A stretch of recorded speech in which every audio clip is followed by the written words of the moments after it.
The new Xbox Ally X is a very impressive gaming handheld. It plays the newest games at good frame rates and has very little downsides. But how does it compare to a gaming laptop? I mean, they're both technically portable gaming devices. A gaming laptop is just a little bit bigger. So which one is better for gaming on the go? Well, let's find out. And please like and subscribe if you like these type of videos.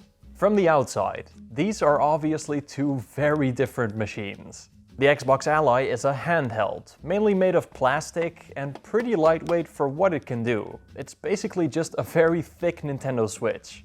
But the Zephyrus G14 is one of the smallest gaming laptops, being fully built out of aluminum, and is very portable, especially for a gaming laptop. But obviously, there is a significant weight difference. The Xbox Ally is of course much more lightweight to be carrying around. I mean, it's literally called a gaming handheld. However, it is a lot thicker than the Zephyrus, since it needs a comfortable design for your hands and has a bunch of buttons and sticks sticking out.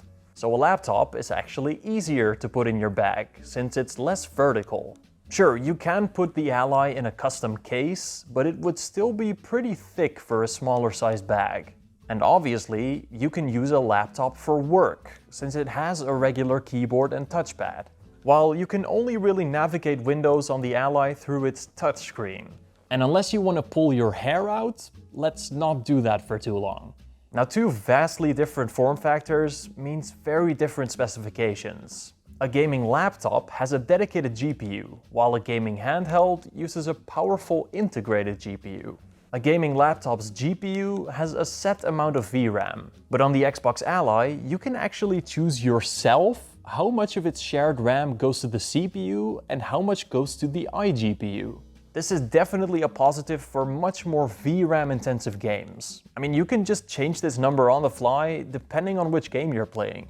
But still, a dedicated graphics card will almost always be faster than an iGPU, so it won't be a surprise which one's gonna be faster. Now, with a laptop being physically bigger, it naturally has a lot more space for ports, but the Xbox Ally still has two USB-C ports, which is very versatile with various dongles and docks. The Xbox Ally also only charges through USB-C with this little 65-watt power brick. While the Zephyrus has a lot more power-hungry components, so it has a way bigger power brick. But they can both also be charged through third-party USB-C chargers, so smaller bricks are definitely a possibility.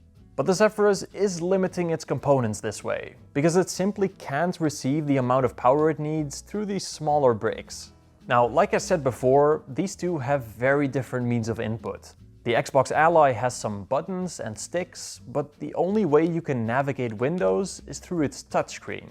And on a screen this small, you really don't want to do this longer than 10 minutes. It's not very practical. It does have an on-display keyboard, but this device is a little big to be using it like a phone, so using it this way is a bit slow. Meanwhile, the Zephyrus is just a laptop, so you can do everything on it that you can do on a normal PC. So if you want to do anything else than just play games, obviously you should get a laptop. However, you can connect the Ally to a dock with a display, keyboard and mouse and use it as a very good regular PC.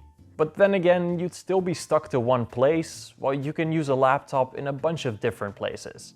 But if you're gonna use your PC at a desk anyways, the Xbox Ally definitely is an option. Okay, I am just now starting to realize how odd this comparison is. I mean, obviously they have two very different displays. The Zephyrus does have basically the best laptop display you can currently get though. The 7-inch screen on the Xbox Ally is half that size, but it's still very decent for what it's used for. The Zephyrus has an OLED display, so it does have way better colors, contrast, and it just looks better in every way. They both have 120 Hz refresh rates, so they're technically just as smooth, but OLED has faster pixel response times, so it does look even smoother. They both get just as bright at 500 nits, but brightness works a little different when you're comparing a display with 1/2 its size. Now, the Zephyrus has one of the best anti-reflective coatings for its display. For a glossy display, it's not glossy at all. But the Xbox Ally does not have this coating, so using it outside might be a little worse compared to the Zephyrus. As for resolution, the Zephyrus does have a way higher quality display, but the Ally has a higher pixel density, so it's technically a little sharper. But then again, these two devices are used at very different lengths, so that's not really comparable either. But you're never gonna guess where these two are the most competitive with each other. They're speakers.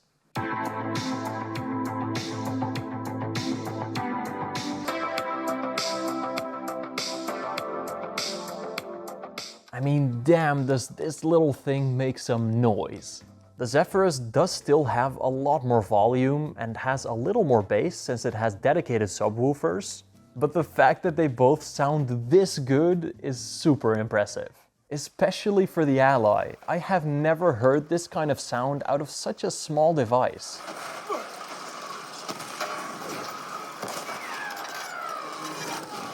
Being a regular laptop form factor, the Zephyrus naturally has a webcam and microphone, but the Xbox Ally is a device mainly made for gaming. But despite this, it actually has a very high quality microphone. And now for the most important part, performance. These two are obviously very different devices, but they're both made for gaming. So which one is faster?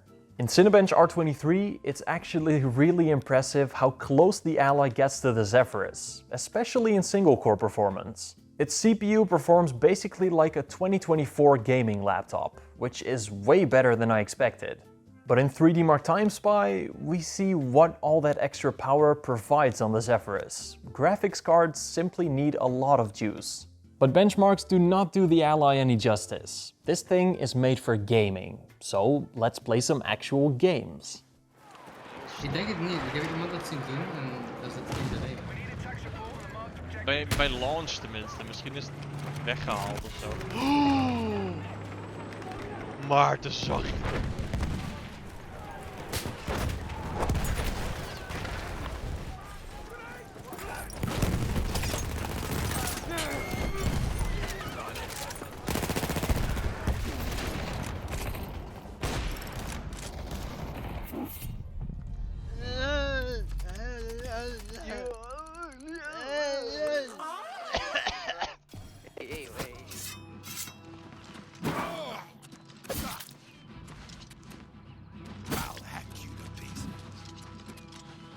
You'll never take me down.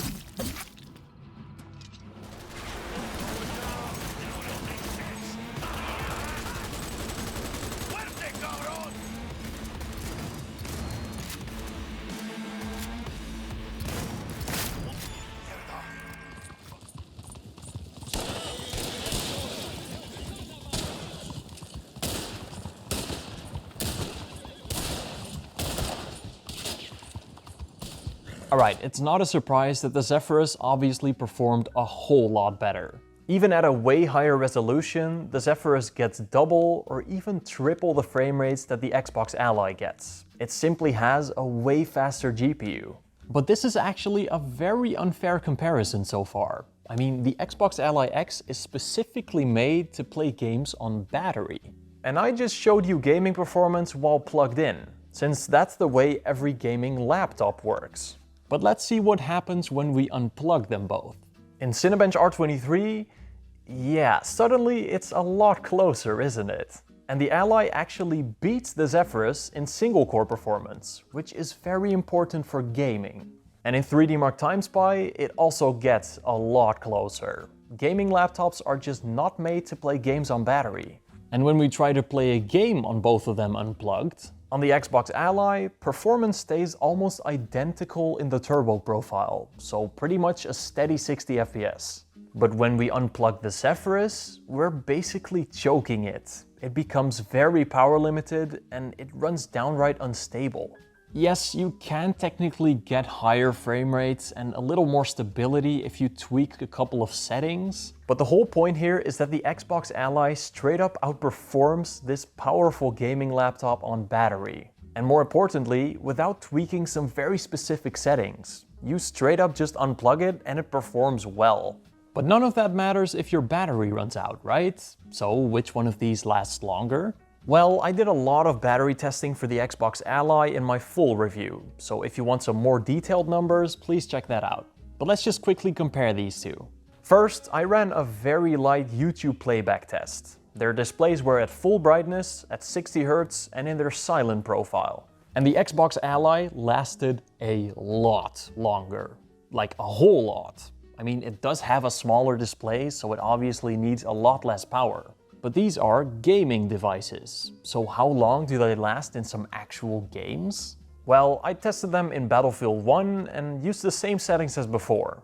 And here we see the very clear reason why people buy gaming handhelds. These things can play games on battery for prolonged periods of time. And in more lightweight games, the Xbox Ally lasts even longer, so it really depends on what you're playing. A gaming laptop just has to be plugged in all the time while gaming, since it simply requires a lot more power. But what about their temperatures? And which one of them makes more fan noise? Well, for their CPUs, it's pretty simple. The Zephyrus uses a lot more power, so it gets hotter. And the Xbox Ally X stays considerably cooler, since it still has a pretty beefy cooling system. And in terms of fan noise while gaming,